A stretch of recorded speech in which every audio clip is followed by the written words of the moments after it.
irmãs, com a maravilhosa graça e a paz de nosso Senhor, Salvador e Redentor amado Jesus Cristo. Amém. Meus irmãos, o nosso bondoso Deus e Pai, Ele já renovou da sua graça, bondade e misericórdia sobre as nossas vidas desde as primeiras horas da manhã deste dia. E de fato nós temos sido alvos da graça, da bondade de Deus e da sua misericórdia durante toda a jornada da nossa existência, e durante todo este dia nós temos experimentado exatamente desse cuidado do Senhor. Essa bondade é que nos trouxe novamente à sua casa na noite deste dia para juntos tributarmos ao nosso Deus um serviço de culto a que somente a Ele é devido. Então, com os nossos corações gratos, felizes, jubilosos, contentes por estarmos na casa do Senhor, na presença do Deus vivo e verdadeiro, junto aos nossos irmãos, convido a todos a que adentremos os átrios da casa do Deus vivo e assim participemos de todos os atos deste culto com toda a reverência devida e necessária. Para tanto, peço com muito amor, a fim de que os irmãos já se fazem aqui presentes, se possível mesmo, desligue seu celular ou coloque aí no modo silencioso, tá? Evitemos deslocamentos e saídas desnecessárias. Vamos proporcionar realmente um ambiente que é conveniente ao culto ao Senhor, aquilo que é devido de fato fazer, expressando assim, irmãos, um culto de adoração e louvor ao nosso Deus, na beleza da sua santidade e em espírito e em verdade. Salmo 119, irmãos, verso de número 11. Salmo 119, verso 11.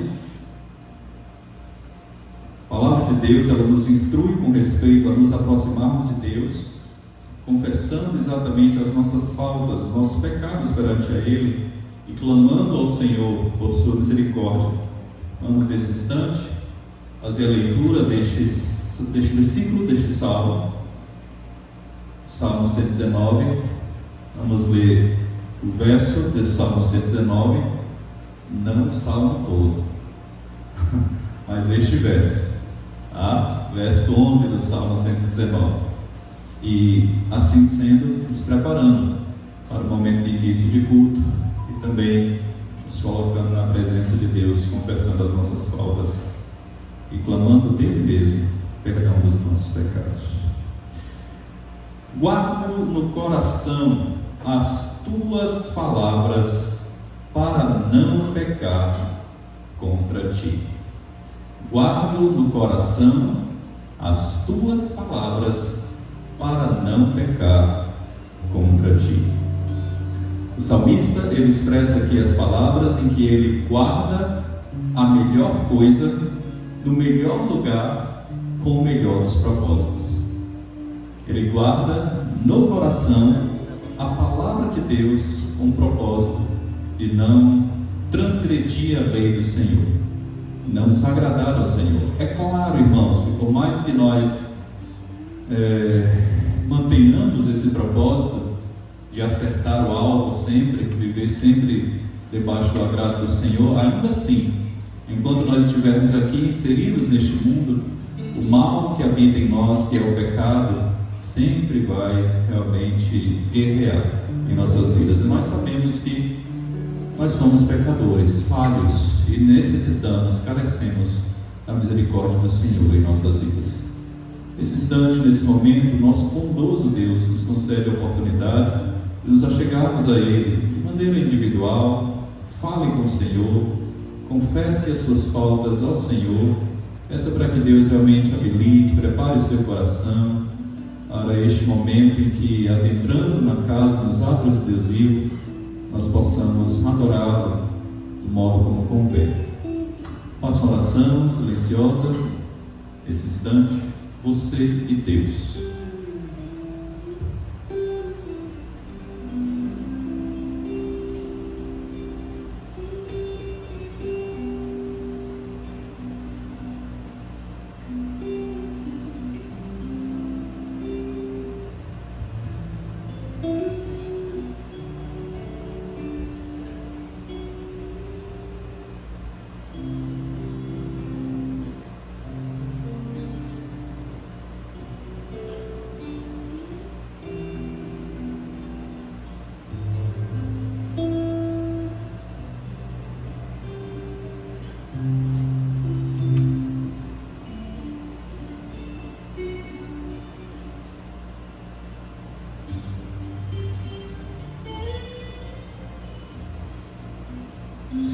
Pai, Filho, Deus Espírito Santo.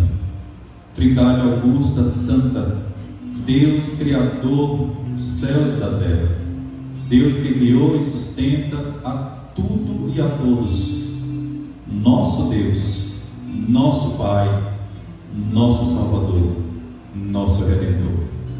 A Ti seja dada toda a honra, toda a glória, todo o louvor, na noite deste dia e pelos séculos dos séculos. Amém.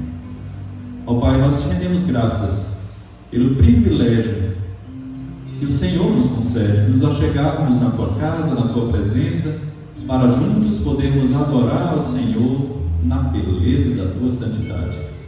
Pai querido e Deus Santo, que todos os atos deste culto sejam conduzidos na ação do Teu Santo Espírito e tenham um único propósito: a glória, o louvor, a honra e a exaltação do Teu santo nome. Nos aproximamos do Senhor na mediação de Cristo Jesus, reconhecendo a Tua grandeza diante da nossa pequenez, reconhecendo que somos falhos, reconhecendo que somos pecadores, reconhecemos, Senhor Deus, que por vezes falhamos com o Senhor, seja por pensamentos, palavras, ações, até mesmo omissões. E nós nos aproximamos de Ti, intercedendo e suplicando ao Pai o perdão dos nossos pecados, para que assim estejamos aptos a entrarmos na Tua presença e adorarmos ao Senhor do modo como convém. Por tudo isso, oramos agradecidos a Ti, em nome e para a glória do Senhor e Salvador Jesus Cristo, hoje e sempre. Amém. Deus seja louvado.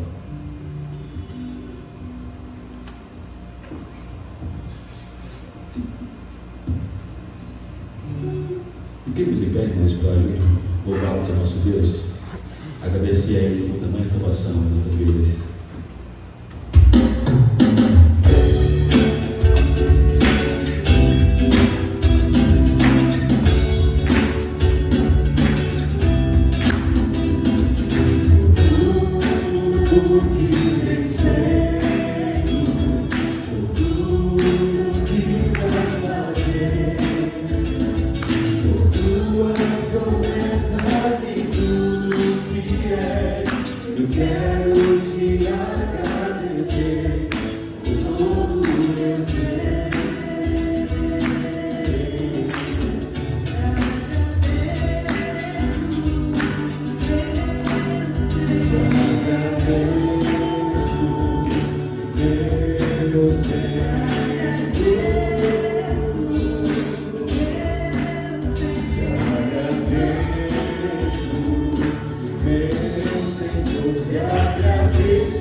visita dos nossos pastores, nós vamos cantar uma nova canção. E eu gostaria que os irmãos cantassem comigo a estrofe.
Meus queridos irmãos, a palavra do nosso Deus nos instrui, 2 Coríntios, no capítulo 9, verso de número 7.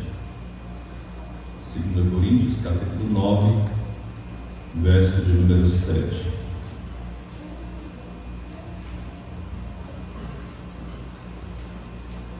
Este momento do culto, nosso Deus nos concede o privilégio e a oportunidade de expressarmos também culto ao Senhor com a devolução dos dízimos, parte que pertence ao Senhor, e também ofertando para a causa do reino de Deus aqui nesta igreja local.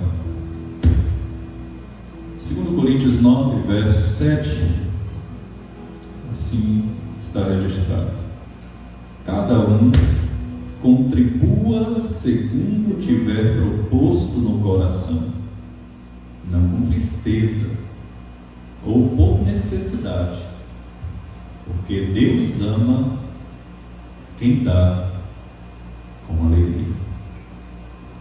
O nosso Deus, irmãos, nos chama exatamente à liberalidade em tudo, e nessa área também.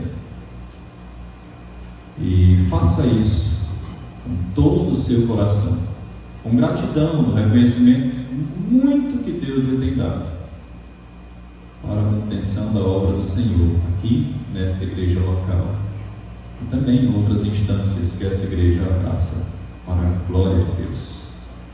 Enquanto entoamos um louvor ao Senhor, você terá a oportunidade e o privilégio de cultuar ao Senhor exatamente desta forma também, devolvendo os dízimos e ofertando para a causa do reino do Senhor.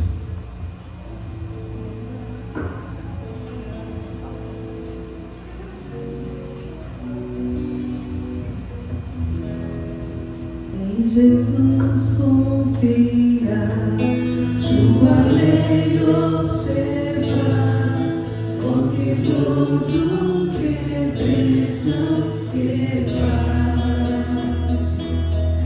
satisfeito guarda tudo quanto ordena, alegria perene nos traz. Quem observar tudo quanto ordena, o fiel obedece ao que Cristo manda. O inimigo jarás, a calúnia morras, Cristo sabe desprestigiar. Nem tristeza, nem dor, nem intriga maior, onde o crente fiel aguardar. Quem observar tudo quanto ordenar, o fiel obedece ao que Cristo manda. De prova de amor, comunhão do Senhor, vem o crente zeloso e leal. O seu rosto mirar, seus segredos privar, e consolo que não tem igual. Quem observar tudo quanto ordena, o fiel obedece até Cristo manda. Resoluto do Senhor, e com zelo e fervor, os teus passos queremos seguir. Os preceitos guardar, o teu nome exaltar, sempre a tua vontade cumprir. Quem observar tudo quanto ordenar, o fiel obedece ao que Cristo manda.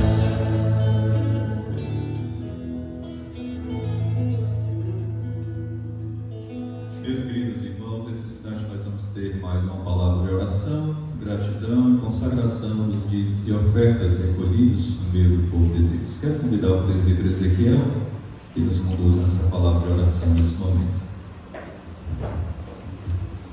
Graça e paz, meus irmãos. Vamos nesse instante orarmos ao nosso Deus, pela sua gratidão por esse momento de entrega dos dízimos e ofertas. Oremos. Santo Deus, eterno Pai, bendizemos o Teu nome, Senhor. Louvado seja o Teu nome, porque o Senhor é o Rei da criação, um Deus infinito, um Deus que sustenta o Teu povo, um Deus que dá saúde e condições para o Senhor, para o Teu povo viver e sobreviver aqui nesse mundo e trazer parte daquilo, o fruto do seu trabalho, para a Tua casa, através da entrega dos dízimos e ofertas, Senhor. E Te louvamos porque nós podemos Te servir não somente através dos nossos dons e talentos, mas também trazer na tua casa os nossos dízimos e ofertas, Senhor. Pedimos que esteja conduzindo a liderança dessa igreja na aplicação correta e saiba desses recursos para a manutenção desse prédio, para o socorro daqueles necessitados, Senhor. Tem misericórdia do teu povo e desperta aqueles que não puderam, não quiseram nesse momento, Senhor, poder contribuir. Que o Senhor possa estar dando entendimento, liberalidade e alegria de coração para trazer e participar desse momento junto com toda a igreja. Pedimos pela palavra que será ministrada logo a seguir, que o Senhor possa estar dando iluminação, trazendo à memória os estudos, Senhor, do pregador dessa noite e abrindo nossas mentes, nossos corações para receber da Tua palavra nessa noite. No nome de Jesus Cristo, assim te oramos. Amém. Meus queridos irmãos e irmãs, com toda a atenção e reverência devida, vamos parar agora para ouvir a voz do Senhor na ação do seu Santo Espírito por intermédio da sua palavra. A noite deste dia terá a nobre responsabilidade de transmitir a palavra do Senhor, vinda do Senhor aos nossos corações, o seminarista Jaime. Nós temos tido aqui as exposições na Epístola de Tiago, e na noite de hoje não será diferente. O seminarista Jaime vai dar sequência ainda no capítulo 1 da exposição da Epístola de Tiago. Portanto, peço a atenção devida e a concentração também para este momento em que vamos ouvir a voz do Senhor, nosso Deus, na instrumentalidade do seu servo.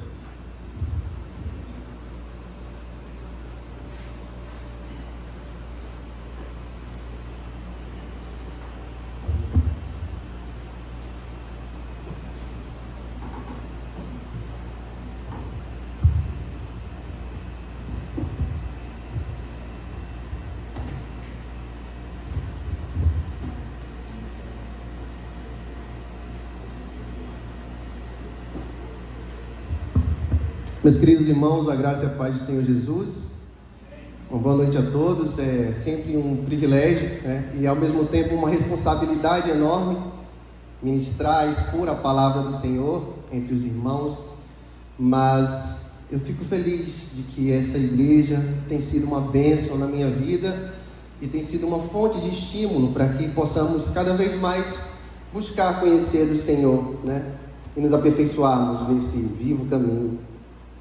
Então, como o pastor mencionou, nessa noite eu irei dar continuidade a essa série que ele vem trazendo no livro de Tiago, e nessa noite nós trataremos, no capítulo 1, dos versículos 9 a 18, que traz o tema da provação da fé e da maturidade cristã. Nós vamos observar que, na verdade, você tem Tiago abordando aí diferentes perspectivas. E é interessante que alguns meses atrás, não sei se todos lembram, mas nós abordamos o tema das provações quando falamos no livro de Romanos, capítulo 5, versículos 3 e 4. E embora ao longo da história tenha havido alguma discussão entre pessoas que parecem ter alguma contradição entre os escritos de Paulo e os escritos de Tiago, mas nós vamos ver e entender que na verdade não tem contradição nenhuma. Na verdade, esses escritos são perfeitamente conciliáveis de acordo com o propósito que cada autor traz aqui em suas respectivas cartas, Isso também é verdade para o texto que nós iremos abordar hoje. Como vocês já foram apresentados à carta, introduzidos ao contexto, hoje nós vamos apenas retomar alguns pontos do início do capítulo que eu julgo ser necessário para entendermos melhor o que está sendo continuado nesse texto que nós iremos abordar hoje. Um ponto importante de ressaltar é que as exortações que Tiago traz em seu livro como um todo, elas permanecem extremamente relevantes para nós aqui hoje. De um modo geral, essa relevância e essa atualidade da mensagem que encontramos em Tiago, ela deve nos estimular a refletir sobre a nossa vida, a refletir sobre a nossa fé, a refletir sobre a nossa vida prática cristã e conduta nessa terra. Nós, como cristãos reformados que aqui somos, não temos dificuldade em dizer e saber que somos salvos, e também não temos dificuldade em dizer, uma vez salvos, sempre salvos. Nós sabemos que a justificação é somente pela fé, e entendemos também que o novo nascimento ou a regeneração, ela precede a fé. Se por um lado nós não temos dúvida de que a obra de Deus na salvação, ela é monergística, ou seja, ela é um trabalho que ela é feito pelo próprio Deus em nós. Por outro lado, algumas pessoas podem cair no engano e pensar que se Deus faz tudo, na verdade nós não precisamos fazer nada. E sair desse extremo, pensando que uma vez que Deus nos salva por sua obra, sem a nossa contribuição para a salvação, isso não quer dizer que para vivermos a nossa vida cristã nós não devemos ter responsabilidade alguma. Pensar dessa forma é cair em desvios da sã doutrina, como por exemplo o hipercalvinismo, em que as pessoas se isentam de qualquer responsabilidade quanto a viver uma conduta de vida aqui na terra que seja coerente com a sua fé. Então, é fato que nós, olhando para Tiago e analisando, observando os frutos das pessoas que professam a fé cristã, muitas vezes nós não conseguimos observar as transformações pessoais e sociais que deveriam acompanhar essa pessoa que experimentou o novo nascimento. E por que isso acontece? Por que a gente muitas vezes não consegue observar essa pessoa que se diz cristã, manifestando em sua vida prática diária condutas que condizem com a sua fé?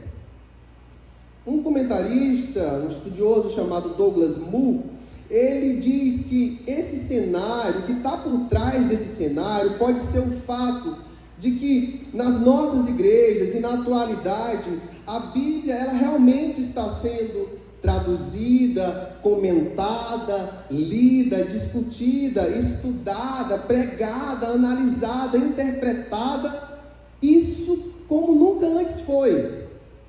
Mas, por outro lado, é questionável se ela está sendo obedecida, posta em prática da mesma forma que ela é estudada.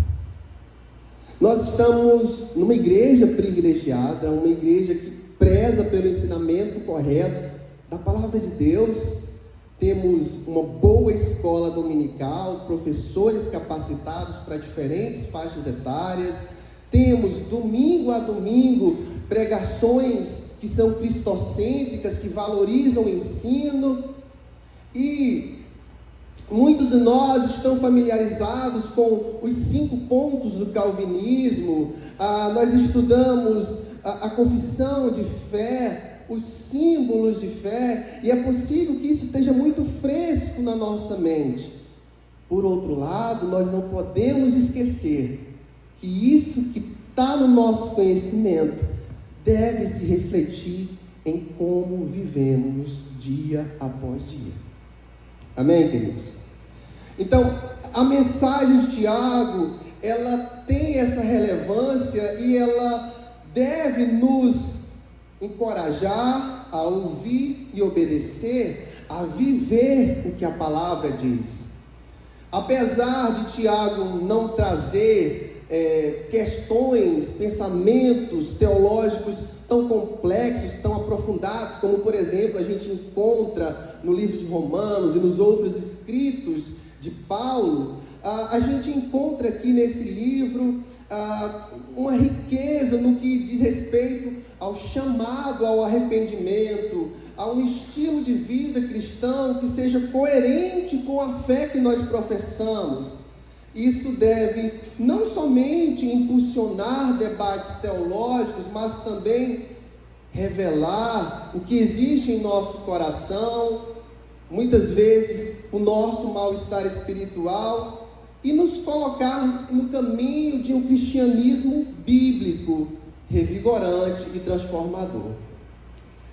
Mas, apesar de esse aspecto não muito teologicamente desenvolvido, a gente não deve subestimar o que a gente encontra aqui em Tiago, porque, como diz um autor, será um dia triste para a igreja quando a divindade prática ela não for considerada teologia.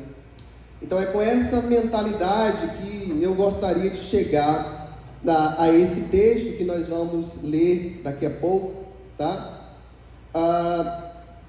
Retomando brevemente, esse texto, vamos ler do versículo 9 do capítulo 1 de Tiago ao versículo 18.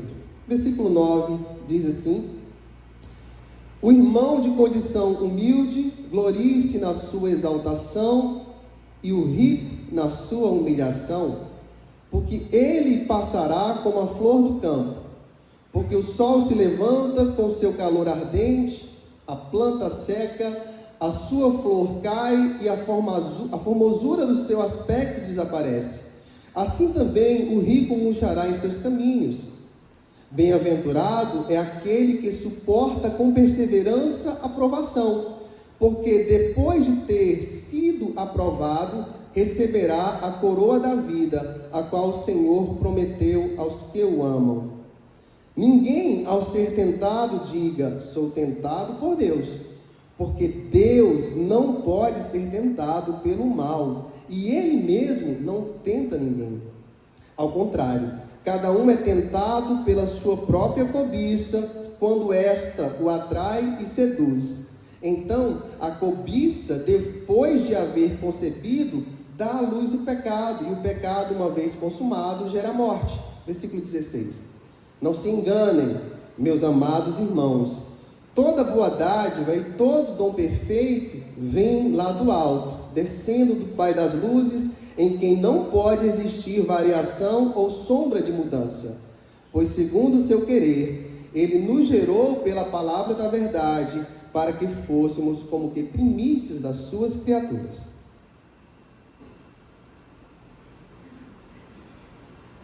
Relembrando brevemente os versículos que antecedem a esse texto que a gente acabou de ler, vocês devem ter visto na pregação passada que Tiago começa no versículo 1 com uma saudação que é típica das epístolas.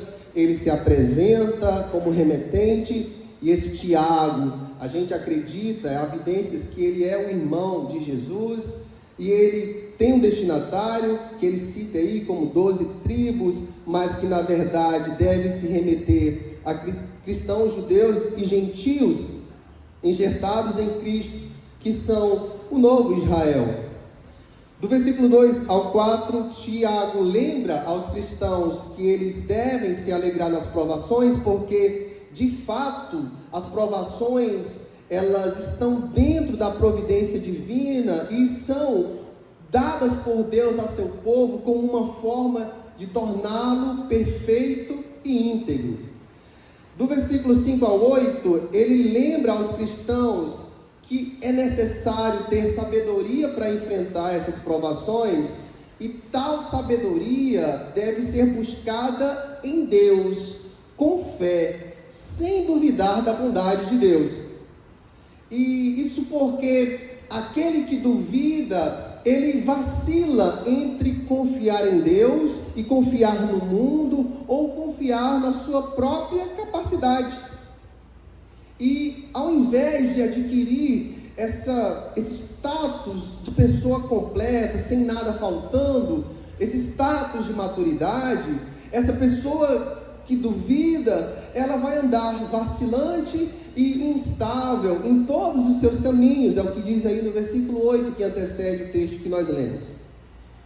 E Spru, que é bastante conhecido em nosso meio, ele usa a figura para descrever essa condição de uma pessoa que tem duas almas. ela tem uma personalidade que é dividida, ela afirma ter fé, mas ao mesmo tempo duvida. A grande ironia dessa condição é que essa alma dividida não lhe traz nenhum proveito, porque, como diz o versículo 7 desse mesmo capítulo, que uma pessoa dessa não espere que alcançará do Senhor alguma coisa. Então, pensando nisso, nós chegamos no texto que nós iremos expor. E é interessante que isso que eu acabei de falar para vocês, após falar isso, Tiago passa para tratar da condição de ricos e pobres no reino de Deus, né? Se eu não tivesse lido esse texto depois, eu tivesse parado no versículo 8, sem conhecer esse texto, eu não diria que ele ia falar disso, né? À primeira instância não parece.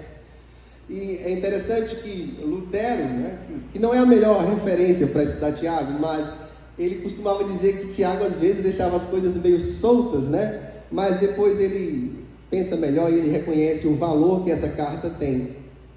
Mas de toda forma, fazer essas conexões entre as diferentes partes do texto, numa primeira vista, pode ser difícil, mas nós veremos que faz todo sentido. Então, como nós podemos conectar toda essa questão de provações, orar com fé e ter maturidade, e de cara ligar isso com esse assunto de ricos e pobres, que Tiago começa a introduzir aí nos versículos 9, 10, 11. Nós vimos que a perseverança nas provações tem como resultado crentes que são maduros e completos, nada faltando, é o que está no versículo 4. E o oposto desse crente que é inteiro, que é constante, é justamente aquele que duvida, uma pessoa de mente dupla e que, portanto, não encontrará a resposta ao seu pedido por sabedoria. Ela não terá isso de Deus. É o que nós acabamos de falar. Então, o que Tiago, na verdade, está exortando aos seus leitores, de um modo geral, é a tomarem uma atitude fundamental em relação a Deus. Que atitude é essa? É que essas pessoas tenham um compromisso pleno com Deus em Cristo Jesus. E a partir disso nós conseguimos abranger tudo o que Tiago está falando, fazer uma conexão. Desse modo, quando Tiago fala aqui nos versículos 9 a 11, exortando tanto pobres quanto os ricos, ele quer que eles reconheçam quem eles são, o seu status diante de Deus, e assim possam perseverar em sua integridade, em sua caminhada cristã diante do Senhor. Então, examine aqui comigo os versículos 9 a 11, olhe de volta, passe a vista aí, e a gente pode observar que nesse parágrafo aí, o ponto central é que Tiago está fazendo um contraste entre crentes em condições humildes ou pobres e os ricos. Mas o que tem em comum é que ambos são exortados a se alegrar ou a se gloriarem. Os humildes devem se gloriar em sua alta posição, e olha que paradoxo, aqueles que são ricos devem se gloriar em sua baixa posição.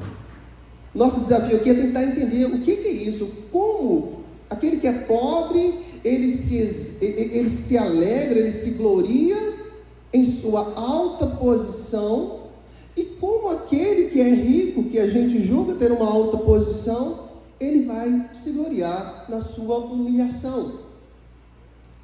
É interessante quando a gente olha, por exemplo, lê comigo de novo o versículo 9.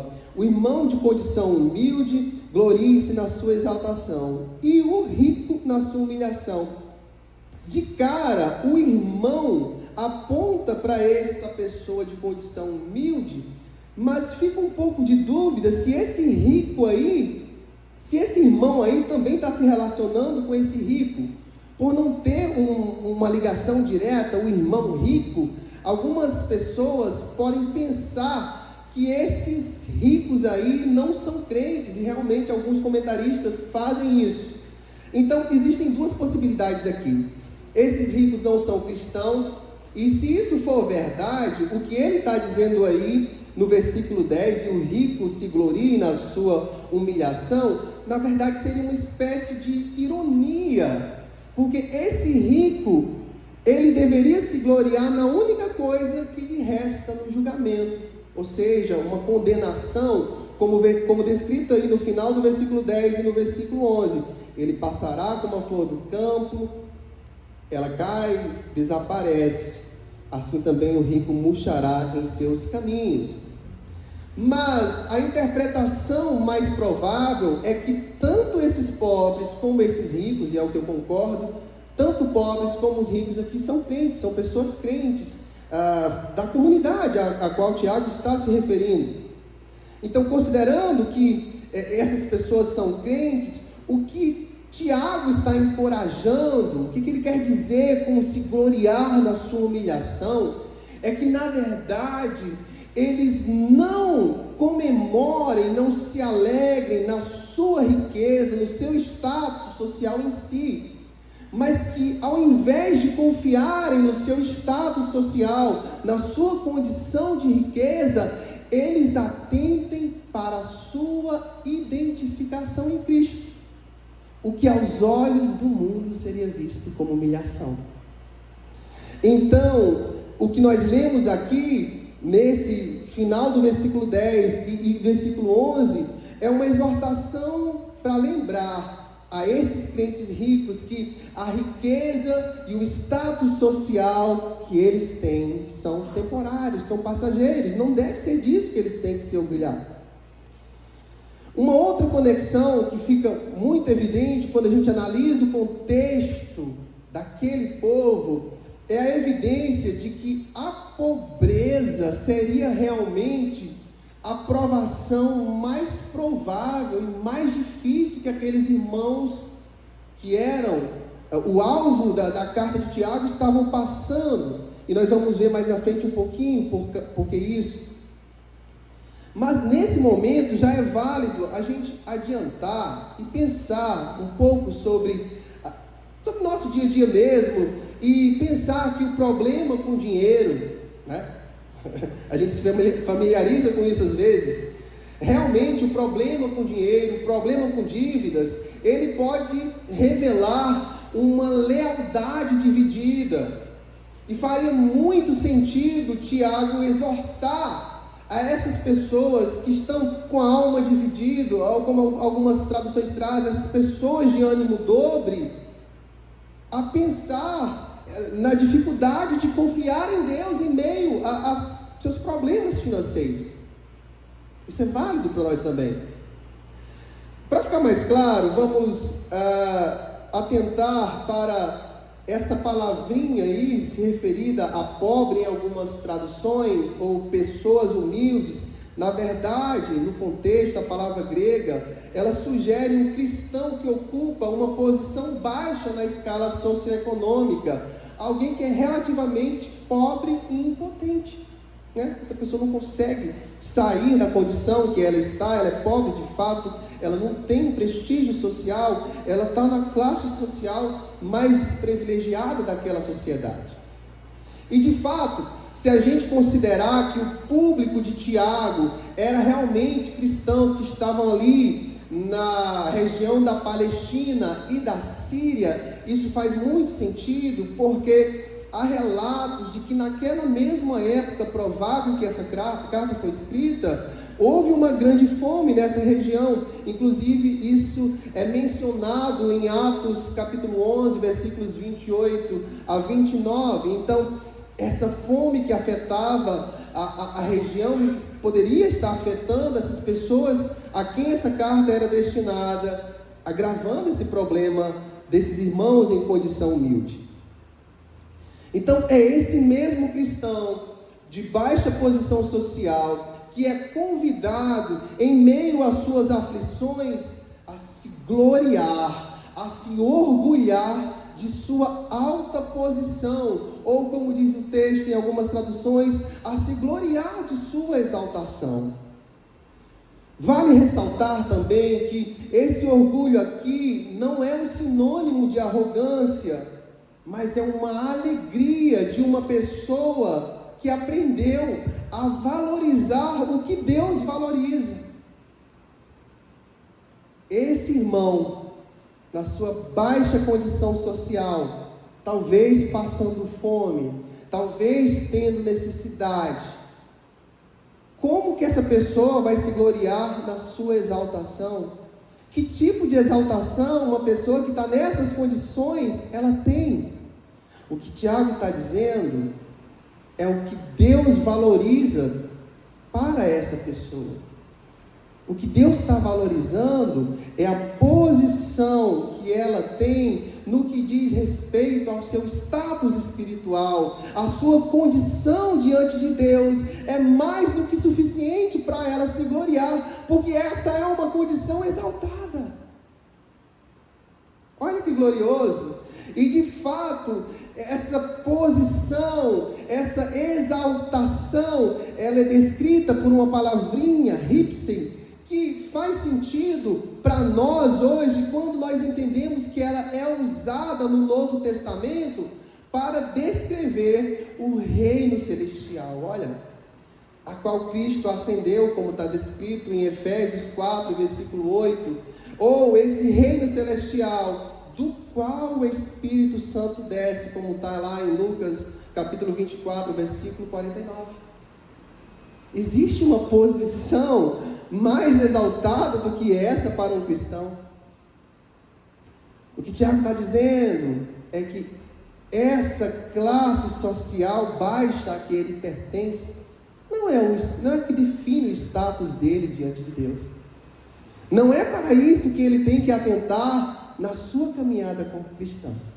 Ele tem que se ver numa posição exaltada, porque ele está sendo considerado no reino de Deus.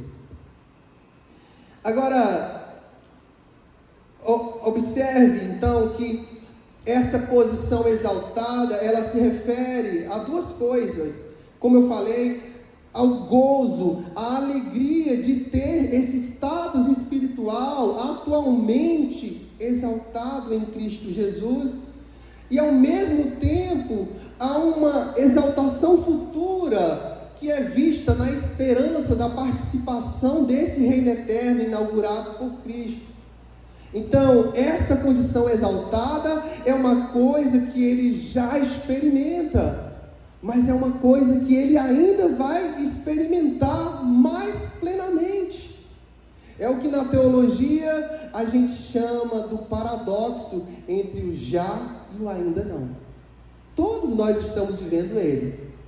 Nós já desfrutamos do reino de Cristo, de uma certa glorificação, mas nós ainda desfrutaremos muito mais de uma plenitude que será alcançada na plenitude dos tempos, na nossa glorificação eterna.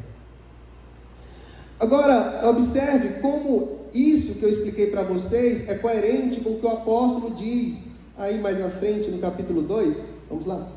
Capítulo 2, e no versículo 5. Olha o que diz. Capítulo 2, versículo 5. Diz assim: ouvi, meus amados irmãos, não escolheu Deus os que para o mundo são pobres, para serem ricos em fé, e herdeiros do reino de Deus, e herdeiros do reino que ele prometeu aos que o amam? Isso confirma o que ele está se referindo aqui, a que essas pessoas, mesmo pobres, elas são ricas no que diz aspecto a sua posição no reino de Deus. Então, seguindo no versículo 10, né, voltando aqui no versículo 10, nós vamos encontrar o que vem a seguir, ele falou dos pobres, mas no versículo 10, ele fala, e o rico, na sua insignificância ou na sua humilhação. Então nós seguimos o mesmo raciocínio para observar que essas pessoas ricas, ela também não deve olhar para as suas circunstâncias exteriores imediatas, mas ela deve olhar para os valores espirituais, porque a sua condição social, material, financeira, ela é temporária, ela é passageira, mas a sua condição espiritual em Cristo Jesus é permanente. Então é para isso que o rico deve olhar. Então os ricos, olhando para aqueles irmãos, eram frequentemente ligados a opressores que eram ímpios, pessoas que confiavam em sua riqueza. É baseado nisso que alguns afirmam que esse texto não deve estar se referindo a crente. Mas, como nós comentamos, é melhor a gente entender que realmente essas pessoas são crentes, faz todo sentido. E o que Tiago está falando serve como uma exortação para esses crentes se orgulharem da humilhação de estar em Cristo, de saber que é uma natureza transitória e perene nesse mundo quando se fala de riquezas, e portanto nós não devemos confiar nelas. Então é com base nesse contexto que a gente entende o que ele diz a seguir, no versículo 11, por exemplo: assim como a flor aparentemente florescendo em um dia, mas que está morta no outro, essas pessoas que são ricas, esse status que ela tem, desaparecerá, enquanto elas mesmas realizam seus negócios.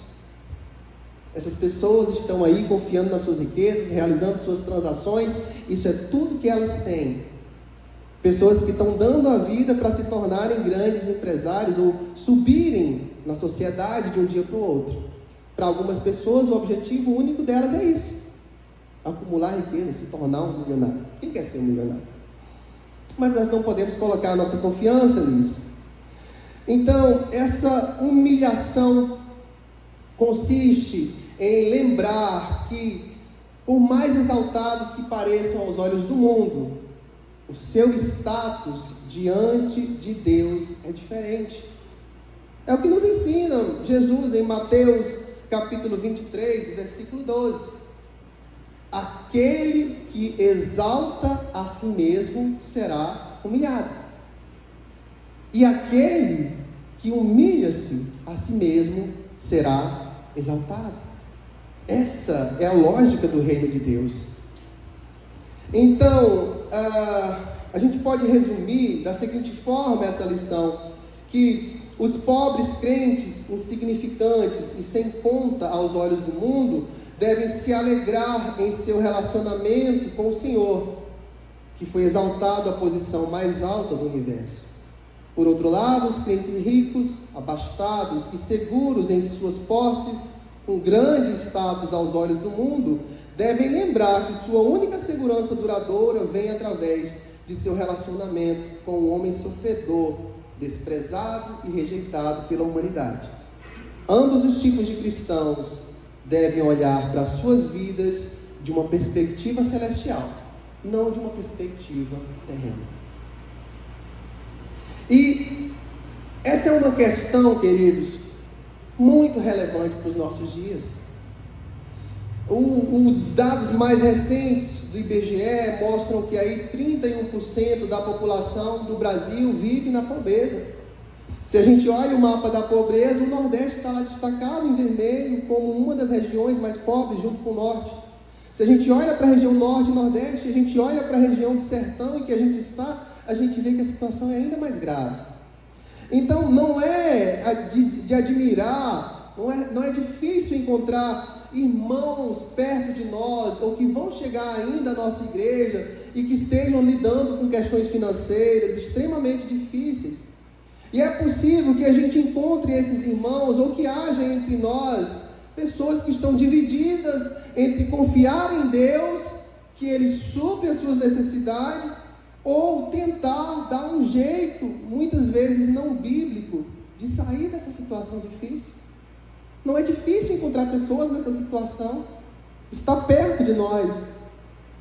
E se por um lado nós temos que encorajar esses irmãos, lembrando a eles desse status que eles têm em Cristo, de qual é a sua verdadeira posição para que eles não desanimem, nós também devemos nos lembrar que a Bíblia nos ensina a sermos generosos e a olhar para os necessitados. Isso também é uma questão urgente para nós hoje, é relevante para nós. Por outro lado, os ricos não devem se apegar às suas riquezas ao ponto de terem nela aquilo que mais amam, ao ponto de serem governados por elas. É o que também nos ensina Mateus capítulo 6, versículo 24. Não se pode servir a dois senhores. Você certamente irá amar um e odiar o outro, ou certamente vai se dedicar a um e vai desprezar o outro. Não se pode servir a Deus e as riquezas. Não se pode servir a Deus e a mamon. É um ensinamento bíblico. Então, apesar de todas essas questões, nós temos que lembrar que Tiago estava ciente da situação dos seus irmãos a quem ele escrevia. Tiago estava ciente de que ali existiam pessoas em condições humildes e difíceis, ao mesmo tempo que existiam naturalmente alguns ricos. E observe que Tiago, ele não toma uma atitude como quer, por exemplo, pregar pessoas que defendem a teologia da libertação. Não, ele não tomou esse tipo de atitude, querendo resolver o problema da pobreza de uma vez. Mas o que ele faz é apontar para a real posição que tanto ricos como pobres possuem em Cristo. Recentemente eu li um artigo da Coalizão pelo Evangelho, e ela diz algo bem interessante nesse contexto, observem. Tanto os materialmente pobres como os ricos são igualmente necessitados de um Salvador. E Jesus está profundamente preocupado que ambos ouçam e respondam às boas novas do seu reino. Por sua graça, homens e mulheres com grande riqueza podem amar a Deus e demonstrar sua fidelidade através da generosidade, e irmãos e irmãs que vivem na pobreza podem louvar aquele que os provê e os protege. Isso é um consolo e um ensinamento para nós nessa noite. Mas saindo desse assunto, nós chegamos aqui no versículo 12. Bem-aventurado o homem que suporta com perseverança a provação, porque depois de ter sido aprovado, receberá a coroa da vida, a qual o Senhor prometeu aos que o amam. Então, ele passa desse assunto de pobres e ricos e volta para o tema da provação. E observe que eu tenho provação antes desse texto de pobres e ricos, e eu tenho provação depois desse texto de pobres e ricos. Assim como nós vimos lá em Romanos, para quem lembra, isso é uma figura de linguagem chamada inclusio, e quer dizer que aquele texto que está entre aquilo que se repete, ele está relacionado diretamente com ambas as coisas. Mas à medida que nós caminhamos aqui do versículo 9 até o final do texto que nós lemos, nós observamos uma mudança, e o sermão ele começa a caminhar de uma exortação para uma recompensa que existe para aqueles que lidam bem ou que perseveram nas provações. Então a lógica é que nós começamos com essas provações, e diante dessas provações nós devemos orar com fé, pedindo a Deus por sabedoria, e isso nos permite suportar essas provações. Por exemplo, o pobre lidando com sua pobreza, o rico lidando com a sua riqueza. E essas questões, de fato, elas estão no meio, porque realmente as questões financeiras podem desviar uma pessoa durante a sua jornada espiritual. Não é comum, não é difícil encontrar cristãos que se perdem por conta dessas questões. Por outro lado, quando voltamos para a perseverança da provação, o texto nos diz que há uma recompensa, que é a coroa da vida.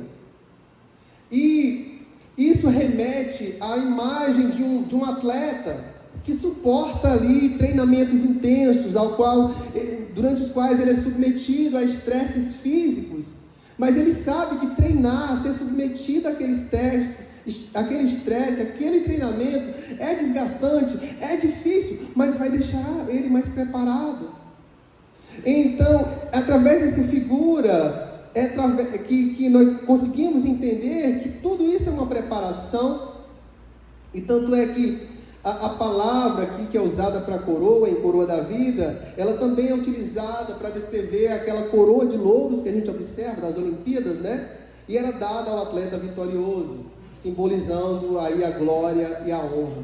E a vida aqui, obviamente, se a gente pensar da mesma forma com relação à nossa posição, não se refere a essa vida, mas a vida eterna, uma coroa, um prêmio, uma recompensa que nós receberemos na vida eterna. Então, por mais que as lutas dessa vida sejam tão difíceis, que custem essa vida terrena, nós ainda podemos nos alegrar pelo fato de recebermos e termos garantido a nossa vida eterna.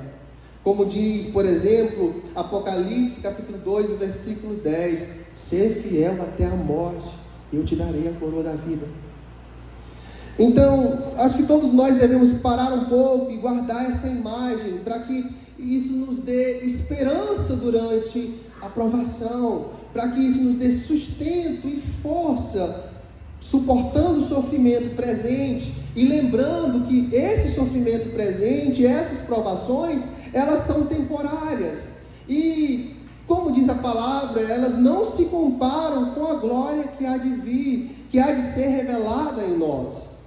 Além disso, nós devemos nos alegrar nas provações, porque nós sabemos que Deus usa todas as coisas para o nosso bem. E no contexto de Romanos, isso significa que Deus está usando, inclusive, as provações para o nosso bem. E esse bem aqui é nos tornar cada vez mais semelhantes à imagem do seu Filho Jesus. É para isso que nós caminhamos quando o texto está falando de alcançarmos esse status completo, sem falta de nada. É nessa direção de Cristo Jesus. Mas nós também devemos estar cientes que esse tipo de provação, associado a esse tipo de recompensa que é prometida, é uma coisa que não faz sentido para o mundo. Mas é uma coisa que faz todo sentido para eu e você que estamos em Cristo Jesus. Um certo autor diz que essas recompensas são de um tipo que somente um verdadeiro cristão seria capaz de apreciar. Somente um atleta que passou todo esse tempo sendo treinado, abdicando de tantas coisas e resistindo ao estresse físico, sabe o valor do prêmio que ele recebe no final da sua conquista. Então, somente você, cristão, crente, salvo, regenerado, que está aqui, muitas vezes lutando, saberá quão glorioso será receber esse prêmio que nos aguarda no fim da nossa jornada. Então, eu queria encorajar você e te dizer que se você tem se deparado com provações, com lutas, com tentações, com provas, não desanime, é de fato um sinal de que você está no caminho certo. As pessoas costumam dizer, acho que tem alguma coisa de errado, porque eu passo lutas, porque eu passo provas. Não, o cristão, acho que realmente está certo, porque eu estou passando bastante provas, está na Bíblia. Eu vou passar por isso mesmo, mas eu vou passar com fé. Nós chegamos então nessa transição e passamos para o final do texto, dos versículos 13 a 18, em que o contexto da provação, ela é conectada ao conceito de tentação, né? Nós observamos aí no texto que nós lemos, não vamos ler todo novamente. Mas, considerando a soberania de Deus, que Deus é soberano sobre todas as coisas, e considerando a providência de Deus, a forma sábia como Ele governa o mundo e Ele decide os acontecimentos, nós podemos, sem dúvida, afirmar que Deus pode trazer ou permitir provações para a nossa vida. Elas não acontecem sem que Deus esteja ciente disso. E Deus decide quando e se ou por quais provações passaremos.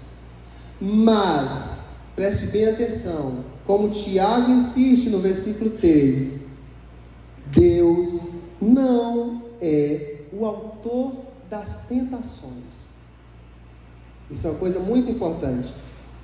Então, qual seria essa intenção de Tiago fazer essa defesa do caráter de Deus? Que defesa é essa? Ninguém, ao ser tentado, diga: sou tentado por Deus, porque Deus não se pode ser tentado pelo mal, não pode ser tentado pelo mal, e Ele mesmo a ninguém tenta.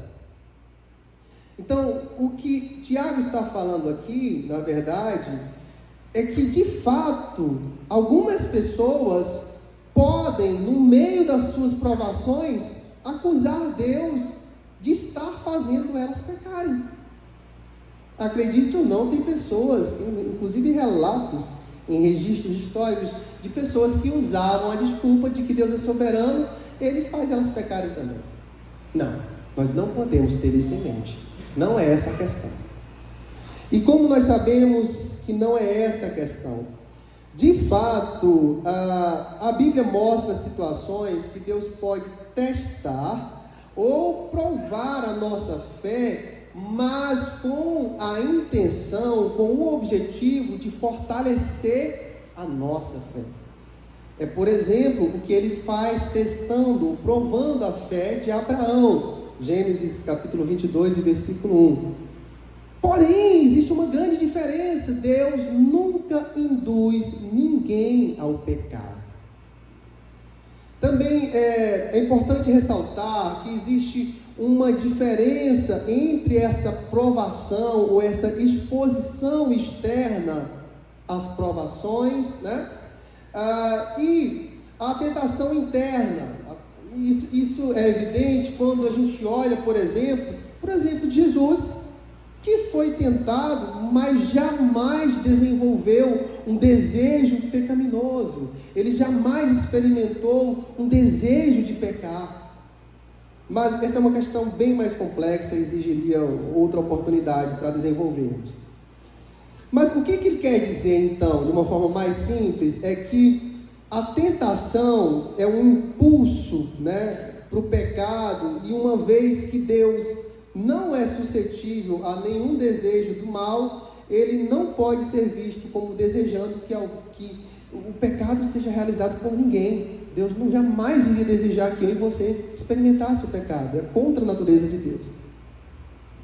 Então, se você quer culpar alguém pelo seu pecado, o que vai ser dito no versículo 14 é que você deve culpar a si mesmo, a você mesmo. Observe aí comigo. A tentação, versículo 14, ao contrário, cada um é tentado pela sua própria cobiça, quando esta o atrai e seduz. Então, esse desejo pecaminoso, que é uma tendência natural de uma pessoa para o pecado, ele brota de impulsos malignos quando uma pessoa, observe como é interessante o que ele usa, essa pessoa ela é atraída, ou algumas versões arrastada, o sentido original é de arrastar mesmo e seduzir. Então aqui Tiago, estava até comentando com o Vitor, né, sobre essas questões de ele tomar exemplos da natureza. Aqui Tiago está usando uma metáfora da pesca, em que o desejo pecaminoso é como um anzol com uma isca atraente, que primeiro seduz ali a presa, ela vai em direção a ele, mas só que depois ela é fisgada e esse anzol arrasta para longe. O que Tiago está nos alertando é que se essa atratividade inicial e superficial do desejo, ela não for duramente resistida, uma pessoa pode ficar presa e incapaz de escapar dessa atração poderosa que o pecado tem. Por isso nós devemos, como diz a palavra, cortar o mal pela raiz. Nós não devemos alimentar ou experimentarmos essa sedução que o pecado traz. E é interessante que em nenhum momento nesse texto Tiago está destacando o papel de Satanás, que nós sabemos que é o tentador. Mas o propósito dele é justamente aqui mostrar a responsabilidade individual que eu e você temos em relação ao nosso pecado. Mas isso, nesse contexto, como diz uma frase que a gente encontra no livro de Douglas Moo, mesmo as sugestões do diabo não são um perigo antes que elas se tornem nossas.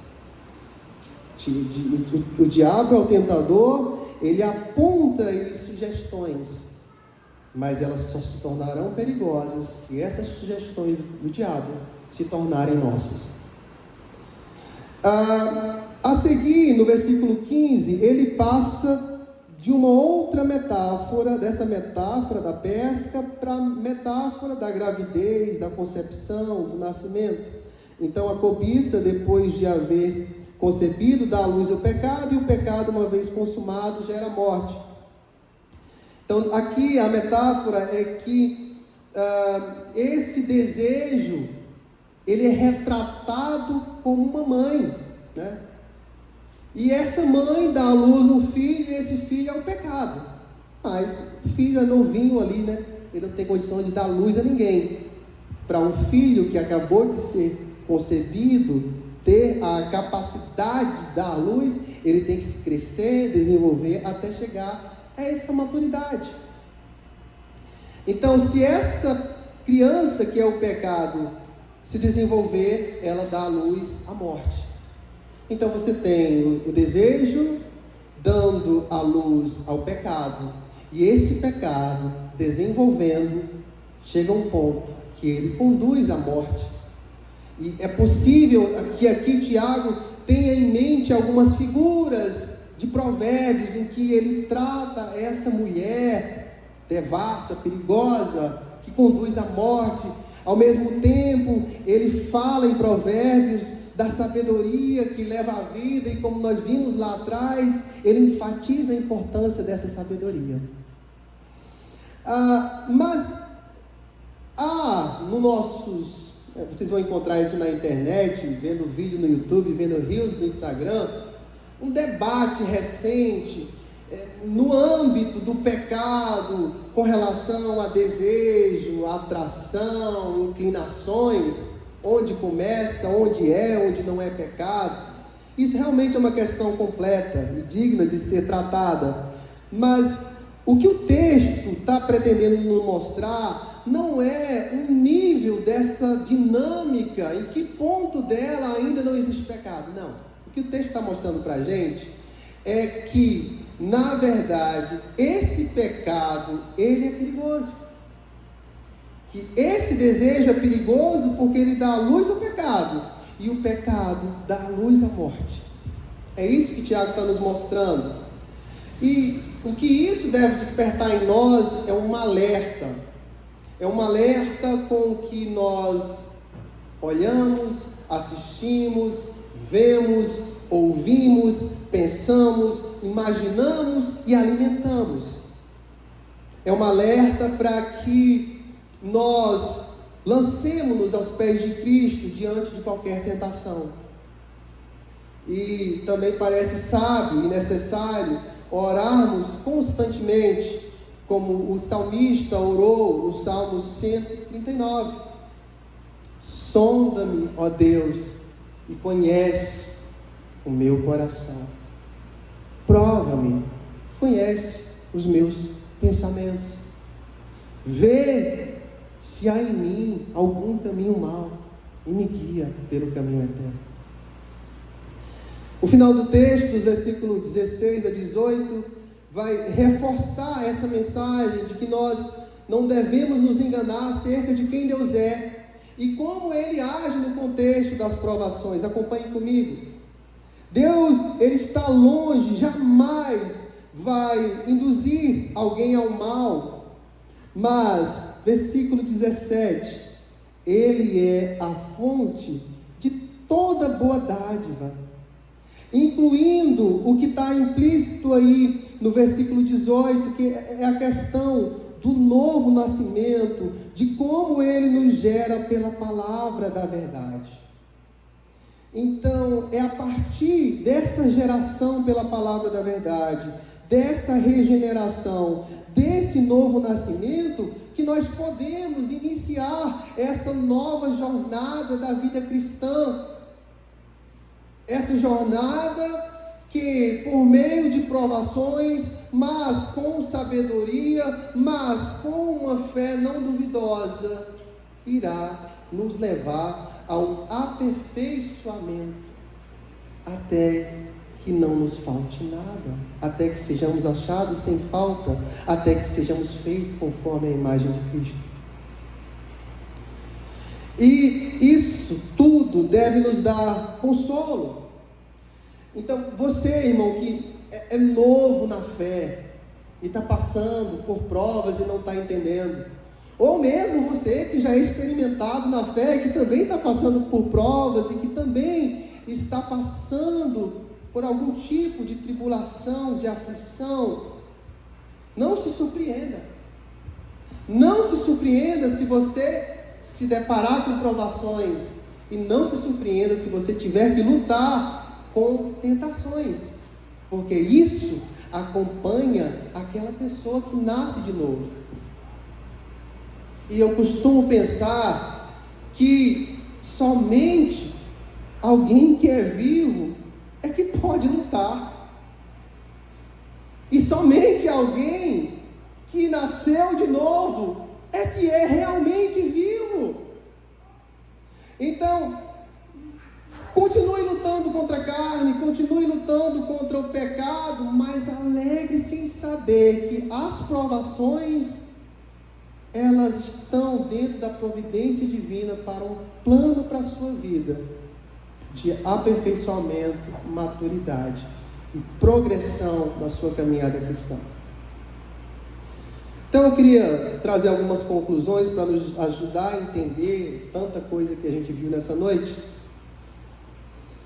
O primeiro ponto é que os cristãos, tanto ricos como pobres, não devem atentar para a sua própria condição temporária, mas reconhecer o seu status no reino, e assim preservar a sua integridade diante de Deus. Nós devemos não somente suportar, mas também nos gloriarmos nas provações, nas aflições, porque elas são usadas no contexto da providência divina para nos trazer maturidade e plenitude espiritual. Deus não quer que nós fiquemos sempre estagnados, como aquele atleta que nunca treina, como aquele atleta que nunca tem que fazer nenhum tipo de esforço para se aperfeiçoar. Mas isso só é possível se nós nos lembrarmos que, embora Deus esteja soberana e providencialmente envolvido em nossas provações, Ele nunca busca a nossa queda. Muito pelo contrário. Ele nos dá tudo de bom que eu e você possamos desfrutar nessa vida. Toda boa dádiva. O maior exemplo é que Ele nos dá esse novo nascimento, essa regeneração a partir da qual nós podemos crescer e progredir até alcançar essa plenitude e receber o prêmio da coroa da vida. Portanto, meu querido, agora que você sabe melhor sobre as provações, sobre como Deus as usa para forjar o caráter de Cristo em nós, em cristãos regenerados como eu e você, persevere nas provações e alegre-se também quando as coisas estiverem muito difíceis com sua fé, quando as coisas estiverem muito difíceis ao seu redor. Ore com fé, sem duvidar. Deus sabe exatamente o que você está passando e Ele sabe exatamente como agir. Então fique firme. Que o Senhor nos dê a graça para entender o que cabe a nós, enquanto cristãos que foram regenerados, justificados, salvos. Que Ele nos desperte a viver progressivamente uma vida cristã que seja coerente com a fé que nós dizemos ter. Que Ele seja a nossa força na provação. Que Ele não nos deixe cair em tentação, mas Ele nos livre do mal. Amém?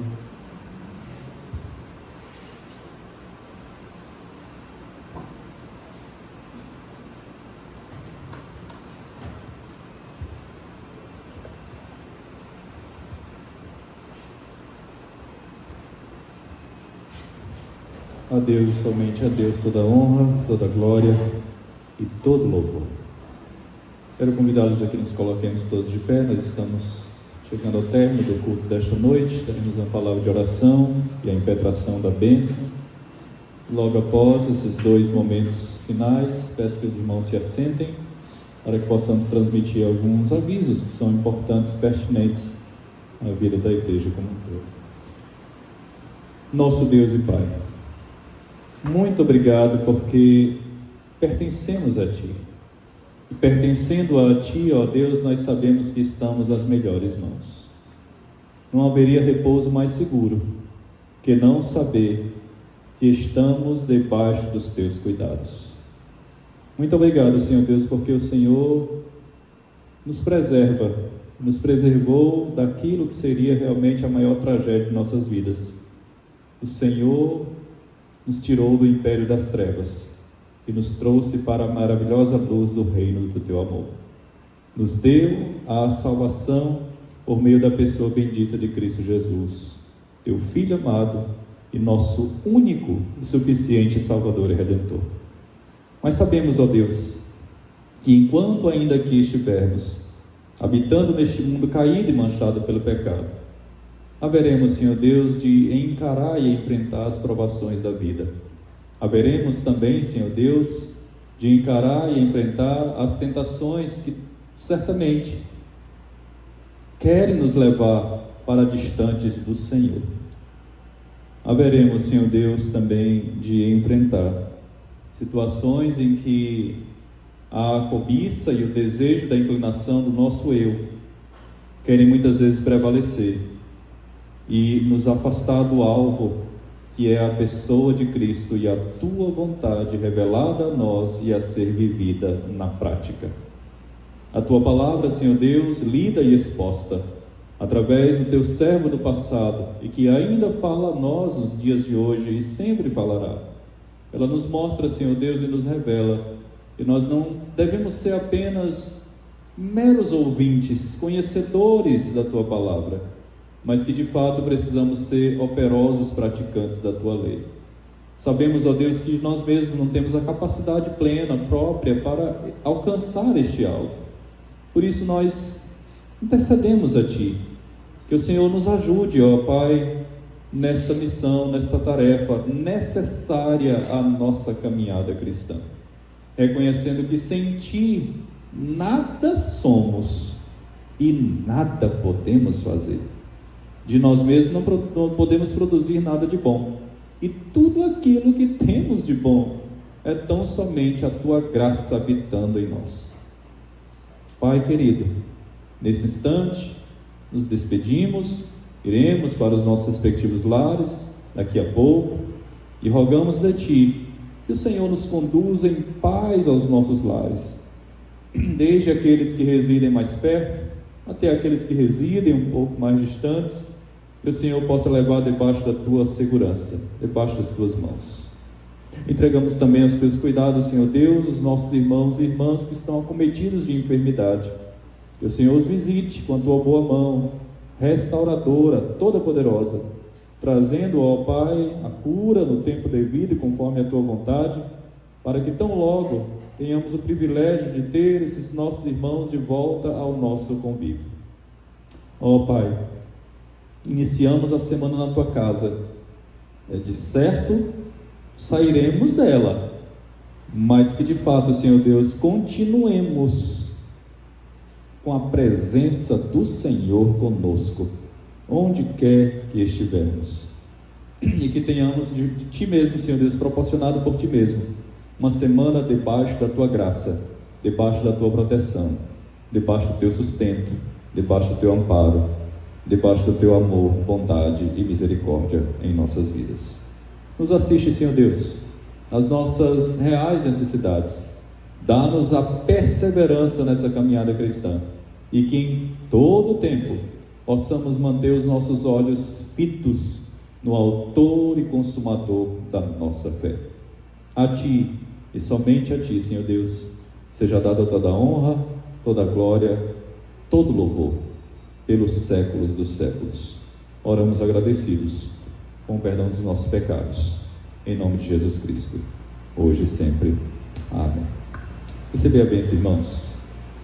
Seja sobre você, meu irmão, seja sobre você, minha irmã, seja sobre todos os nossos irmãos e irmãs que se espalham por toda a face desta terra, seja sobre a igreja perseguida, seja sobre cada um de nós, e repouse sobre cada um de nós a graça bendita e preciosa do nosso Senhor, Salvador e Redentor amado Jesus Cristo, o grande, fiel, insondável, eterno, infinito, imensurável, incomparável amor de Deus, o nosso Pai. Seja sobre nós consolo, a alegria, a presença e as virtudes do Espírito Santo do Senhor continuem repousando sobre cada um de nós, na noite deste dia e por toda a eternidade. Amém. Podem sentar, meus irmãos. Eu quero apenas, terminada a liturgia do culto, transmitir alguns avisos. Primeiramente, nós gostaríamos, com muita alegria no nosso coração, nos alegrar, saudando aqueles que nos visitam na noite deste dia, dizer a nossa alegria em recebê-los aqui, nesta igreja, Igreja Presbiteriana de Cajazeiras, e a nossa oração, profundo desejo de nossos corações, é que Deus os abençoe ricamente, e que se vocês ainda não são membros de alguma igreja, porventura queiram fazer desta igreja a sua igreja, nós certamente os receberemos com bastante alegria e gratidão e louvor ao nosso Deus, de sorte que você sempre sinta-se muito bem-vindo aqui entre nós, sempre será muito bem acolhido aqui entre nós. Meus irmãos e irmãs, os